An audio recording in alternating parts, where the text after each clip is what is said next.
Hey, Jason here. I'm at Trump, Dubai. I'm with Golf Digest Middle East, and we're looking at the 2017 hot list.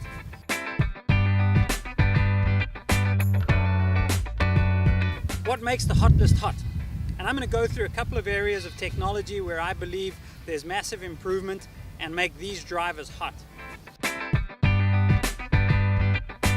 So the first area of technology that I think there's been a big improvement is aerodynamics, and there's been a couple of models over the last few years that have really improved the aerodynamics of the golf club.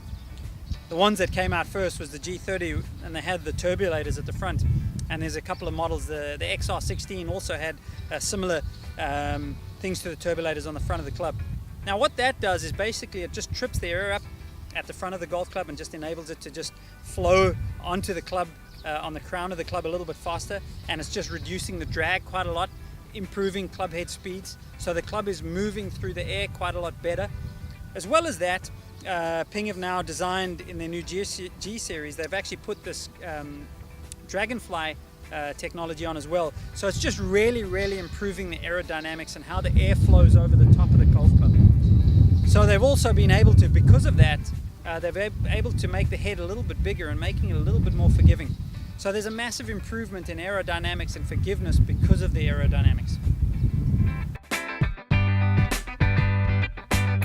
A second area of technology where I've seen quite a big change, or certainly is allowing now for a little bit of improvements in areas, is the actual material that are going into the driver heads.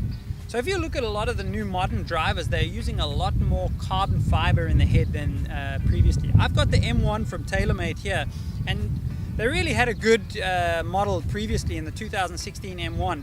But the differences between this one and the 2016 one is that there's quite a bit more carbon fiber. As you can see on the sole of the golf club, there's a lot more carbon fiber here. What they're able to do then is they're able to save a lot of weight and then redistribute that weight and then use it to their advantage to help with a little bit more of adjustability and also forgiveness. I've also got the M2 here, so just to give you just a little bit of a background between the two. The M2, slightly different model in this. This is designed now with a slightly different technology, as they're just sinking the sole a little bit deeper in the head, allowing it to have a slightly bigger face. This one's not as adjustable as the M1, and it's got like a slightly bigger footprint, and just designed to be a little bit more forgiving than the M1. So really, the material going into the drivers nowadays is really a lot lighter, helping them to save a lot more weight and then redistributing and placing that weight where they want to, and just being able to improve the forgiveness and the flight and shape of the ball because of that distribution of weight. The third area of innovation that we're seeing is the change of technology in the face of the golf club. And I've got the Big Bertha Epic driver. And we're seeing a new technology that they're bringing out in the face. And what that is we've got two titanium rods which run from the sole of the golf club all the way to the crown of the golf club just behind the face. And what that does is it just joins the sole to the crown. And when the ball makes contact with the driver, what happens is you get what we call bulge in the crown. And therefore, as it makes contact, it's losing energy because it's bulging out. That has now reduced the amount of crown bulge with impact. Therefore, the energy is not going out here, but it's going forward and back into the ball. So we're seeing increased ball speeds throughout the face. So that's an area of technology which has made a big improvement. If you can increase ball speed, you can therefore increase distance. As long as we can get you launching it and spinning it in the right parameters, more ball speed will always help increase distance.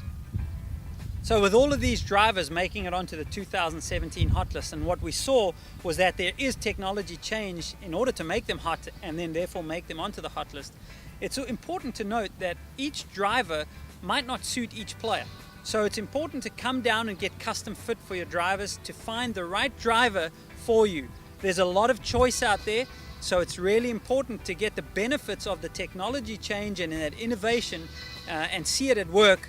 It's good to read about it, but it's more important to get it in your hands so that you can actually then see the benefits on the golf course and see your scores come down.